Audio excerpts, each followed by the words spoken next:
Hello friends, हमारे YouTube channel exploring the quality पर आप सभी का स्वागत है। आज हम पोल साइंस के चैप्टर 1 शीत युद्ध के दौर को समझेंगे। शीत युद्ध क्या है? शीत युद्ध बिना शस्त्र के इस्तेमाल के केवल वाद विवाद की स्थिति को ही शीत युद्ध कहा गया। ठीक है, तो यहाँ पर हम किसकी बात कर रहे हैं कि जहाँ पर कोई भी सैनिक संगठन का इस्तेमाल नहीं किया गया, ना ही परमाणु मिसाइल का इस्तेमाल किया गया और ना ही किसी प्रकार का द्वंद्व हुआ, फिर भी एक युद्ध की स्थिति बनी रही, उसको बोला गया शीत युद्ध। ठीक है, अब हम बात करेंगे शीत युद्ध किन के बीच में हुआ। शीत युद्ध अमेरिका और सोवियत संघ के बीच में हुआ। यह युद्ध नहीं था, यह केवल तनाव की स्थिति थी, मतलब तनावपूर्ण संघर्ष की स्थिति थी।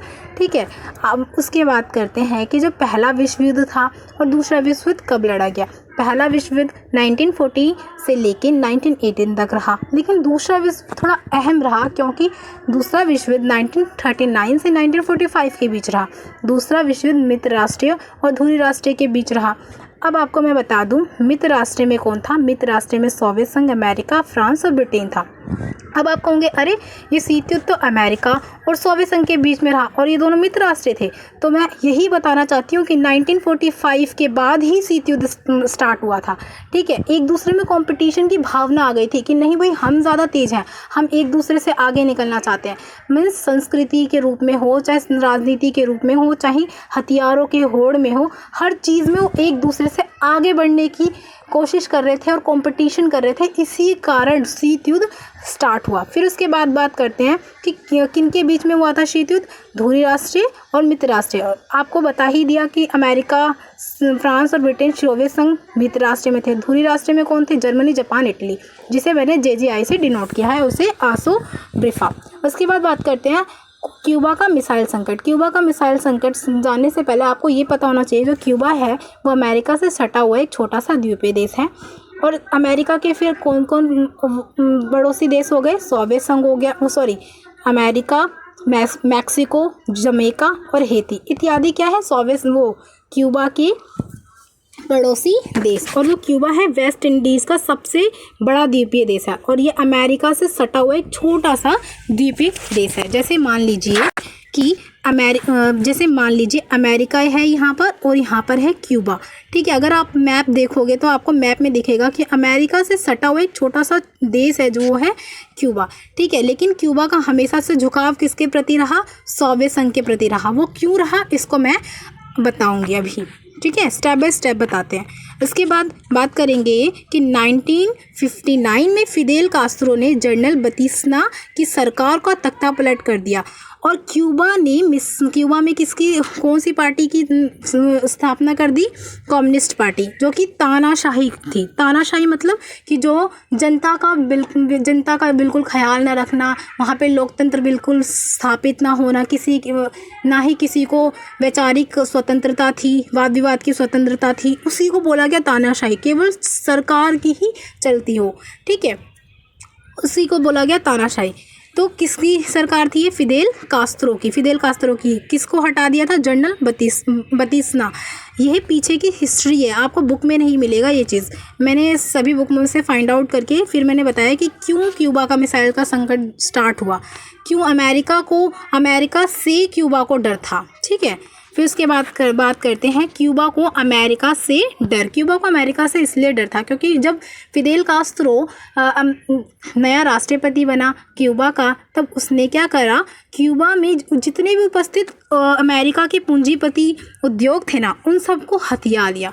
अब हथियाने के बाद उसको इस चीज़ का डर लगने लगा कि कहीं अमेरिका उसके ऊपर आक्रमण ना कर दे। अब अमेरिका आक्रमण करेगा और क्यूबा तो एकदम छोटा सा देश है, तो क्यूबा तो ध्वस्त हो जाएगा, ख़त्म हो जाएगा।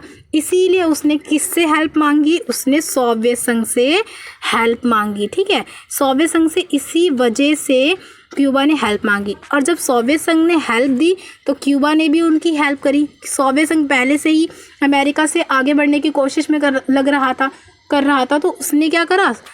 इस क्यूबा का भी इस्तेमाल किया।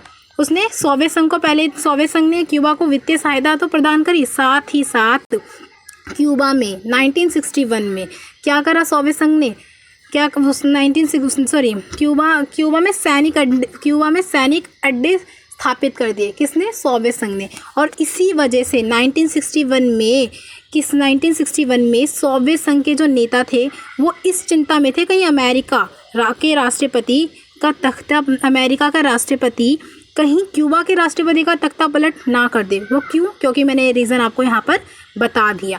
ठीक है, तो इसीलिए सोवियत संघ ने सैन्य शक्ति और आर्थिक शक्ति, यहाँ पे देखो सैन्य शक्ति और आर्थिक शक्ति दी थी किसको? सोवियत संघ को। अब क्यूबा, जैसे मैंने आपको बता दिया, क्यूबा अमेरिका से सटा हुआ एक छोटा सा द्वीपीय देश है, तो लेकिन फिर भी झुकाव किसके प्रति रहता था? सोवियत संघ के प्रति। क्यों? क्योंकि सोवियत संघ ने उसको क्या दी थी? सैनिक सहायता और आर्थिक सहायता।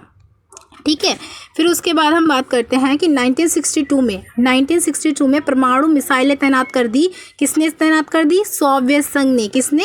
सोवियत संघ ने। मैं एस लिखूंगी, ठीक है, सोवियत संघ ने। ठीक है, उसके बाद पहली बार ऐसा हुआ कि अमेरिका के निकटतम निशानों की सीमा पर आ गया। निकटतम निशानों की सीमा में लाइक कि ऐसा कभी नहीं हुआ कि अमेरिका पे कोई इतनी पास से इतनी पास से हमला कर सके, लेकिन ऐसा हुआ तो वो किसकी वजह से हुआ? क्यूबा की वजह से। और किसके द्वारा हुआ? सोवियत संघ के द्वारा। और इसके बाद की खबर कब लगी कि सोवियत संघ ने परमाणु मिसाइलें तैनात कर दी है? ये खबर उसको 3 हफ्ते बाद पता चली। किसको पता चली? 3 हफ्ते बाद की अमेरिका के खिलाफ कोई साजिश की जा रही है। ये बात 3 हफ्ते बाद अमेरिका के राष्ट्रपति को पता चलता है 3 हफ्ते बाद। ठीक है, जब 3 हफ्ते बाद पता चलता है कि सोवियत संघ ने ऐसा किया है अमेरिका के साथ, तो अमेरिका भी पीछे नहीं है। अमेरिका के जो जॉन एफ कैनेडी हैं उन्होंने क्या करा? जॉन एफ कैनेडी ने क्यूबा पर नाकेबंदी कर दी और ये आदेश दे दिया कि अमेरिका की जंगी बेड़ों को आगे करके क्यूबा की ओर जाने वाले सोवियत जहाज़ों को रोका जाए। ऐसी स्थिति में प्रतीत होने लगा, अब इतना ज़्यादा संघर्ष और इतना तनाव की स्थिति हो रही थी कि सबको ऐसा लगने लगा कि शायद अब ये तीसरा विश्व युद्ध बन रहा है। अब तीसरा विश्व युद्ध झेलना पड़ेगा पूरे विश्व को। पूरे विश्व को डर था कि शायद अब ये तीसरा विश्व युद्ध होगा, फिर दोबारा हमें वही जनता की हानि, सैनिक हानि और माल हानि, हर प्रकार से आर्थिक राजनीतिक रूप से दोबारा से वही उसी प्रकार की हानि से जूझना पड़ेगा। लेकिन यह कोई किसी भी प्रकार का युद्ध नहीं हुआ, सिर्फ तनाव की स्थिति बनी रही, धमकाने और धमकने की स्थिति बनी रही। इसी को बोला गया शीत युद्ध का दौर और ये इसी को बोला गया क्यूबा का मिसाइल संकट। ओके, अब आते हैं क्या क्यूबा का मिसाइल संकट शीत युद्ध का चरम बिंदु था? तो आप लिखोगे हाँ, क्यूबा का मिसाइल संकट शीत युद्ध का चरम बिंदु था। यहीं से स्टार्ट हो गया था शीत युद्ध। 1945 में जब दूसरा विश्व युद्ध खत्म हुआ, ठीक है, तब यहीं से स्टार्ट हो गया था। दोनों में कंपटीशन हो गया था। किस में कंपटीशन हो गया था? अमेरिका और सोवियत संघ में कंपटीशन हो गया था एक दूसरे से आगे बढ़ने की। उसके बाद दोनों अपनी प्रतिद्वंद्विता करने लगे एक दूसरे से, संघर्ष और तनाव की स्थिति बनी रही। वो इसी वजह से बनी रही ताकि एक दूसरे से वो आगे निकल सके। फिर उसके बाद हम पढ़ेंगे क्या शीत युद्ध केवल जोर आजमाइश, सैनिक संगठन अथवा शक्ति संतुलन का मामला भर ही था क्या? तो हम बोलेंगे नहीं, इसका आंसर होगा नहीं। केवल जोर आजमाइश या सैनिक गठबंधन या शक्ति संतुलन का भारी मामला नहीं था, ये विचारधाराओं का भी संघर्ष था। जैसे अमेरिका में पूंजीवादी विचारधारा और सोवियत संघ में समाजवादी विचारधारा है, तो उसमें ये था कि ये दोनों सोच रहे थे हाँ, पूरे विश्व में सबसे ज़्यादा किसकी विचारधारा प्रचलित है, सबसे ज़्यादा किसकी विचारधारा बेस्ट है। तो इसके पीछे भी होड़ लगी हुई थी कि हमारी विचारधारा सबसे अधिक उत्तम है। ठीक है, तो इसके बारे में भी बात की गई। फिर उसके बाद हम बात करते हैं कि शीत युद्ध क्या है। शीत युद्ध दूसरे विश्व युद्ध में किसकी हार हुई थी? मैंने आपको बता दिया था, धुरी राष्ट्र की हार हुई थी, वहीं से स्टार्ट हो गया था शीत युद्ध। अब मैं बताती हूँ कि दूसरा विश्व युद्ध समाप्त कैसे हुआ था। दूसरा विश्व युद्ध 1945 को जापान के नगर हिरोशिमा पर बम गिराए, परमाणु बम गिराए। और ये परमाणु बम किसने गिराए? अमेरिका ने। कब? 9 अगस्त 1945 को। 9 अगस्त और एक तो 6 अगस्त 1945 को गिराए थे और एक 9 अगस्त 1945 को। एक हिरोशिमा और एक नागासाकी। ठीक है, ये दोनों ही जापान के शहर है। और इटली और जर्मनी ने तो आत्मसमर्पण कर लिया। ठीक है, आत्मसमर्पण कर लिया था और अमेरिका ने परमाणु बम गिराकर इस युद्ध को समाप्त कर दिया। तो दूसरा विश्व युद्ध इसी दौरान समाप्त हुआ। इसके बाद शीत युद्ध का कारण क्या रहा?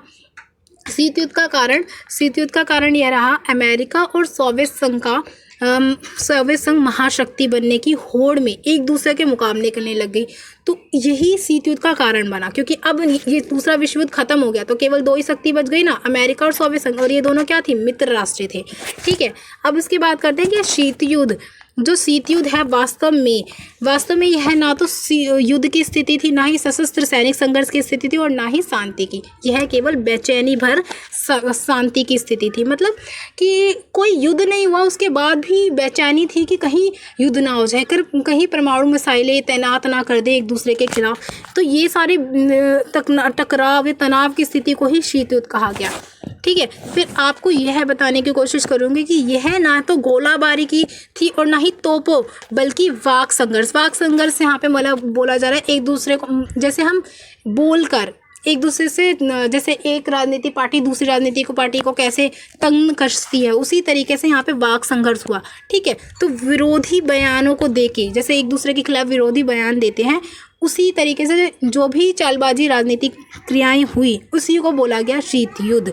ठीक है, और आपका होमवर्क है कि शीत युद्ध क्या है और तथा विश्व पर इसका क्या प्रभाव पड़ा। क्यूबा का मिसाइल संकट बताइए। ठीक है, 2 क्वेश्चन दिए मैंने अपने, और कमेंट्स में ज़रूर बताना एक चीज़, ये आपका होमवर्क है कि जो अमेरिका ने बम गिराए थे उस बम के नेम क्या थे। अगर आपने मुझे कमेंट्स में बताए तो इट्स वेरी गुड, मैं आपको नेक्स्ट वीडियो में ज़रूर बताऊंगी कि उन परमाणु बम के नेम क्या थे, और सेकंड पार्ट में आपको नेक्स्ट वीडियो मिल जाएगी। Thank you.